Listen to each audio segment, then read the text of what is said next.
Through our sources, Fox 8 learned Will Smith ate at an uptown restaurant with friends on Magazine Street and left just before 11:30 Saturday night.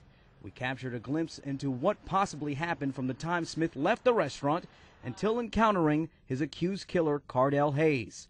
From the start, Hayes' attorney, John Fuller, warned there was more to the story. Prior to the actions that led to Mr. Smith's death, my client was involved in a hit and run. Someone hit him. The person failed to pull over. My client trailed behind this person in the effort to get their license plate number. My client also called 911. To check Fuller's account, we backtracked from the shooting scene to the restaurant. We found surveillance video from 3 different businesses showing what appears to be a Hummer and a Mercedes SUV driving along Magazine Street. Police say those vehicles match the descriptions of the Hummer driven by Cardell Hayes and the Mercedes SUV driven by Will Smith.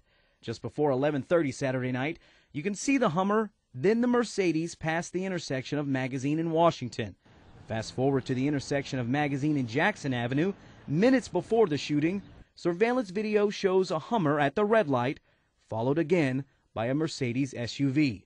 Remember, Cardell Hayes drove a Hummer and Will Smith drove a Mercedes SUV. Then near the intersection of Magazine and St. Andrew, more surveillance video shows the Hummer stopping abruptly and possibly getting bumped from behind by a Mercedes SUV. The 2 vehicles stop for a moment, then the Hummer appears to try and pull over to the side of the road. Instead of stopping, the driver of the Mercedes SUV drives into the other lane of traffic and speeds away.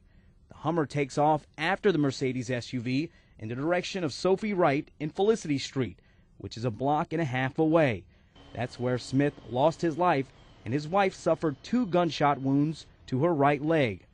Again, here's another look at the possible hit and run involving the 2 vehicles matching the description of those driven by Will Smith and Cardell Hayes.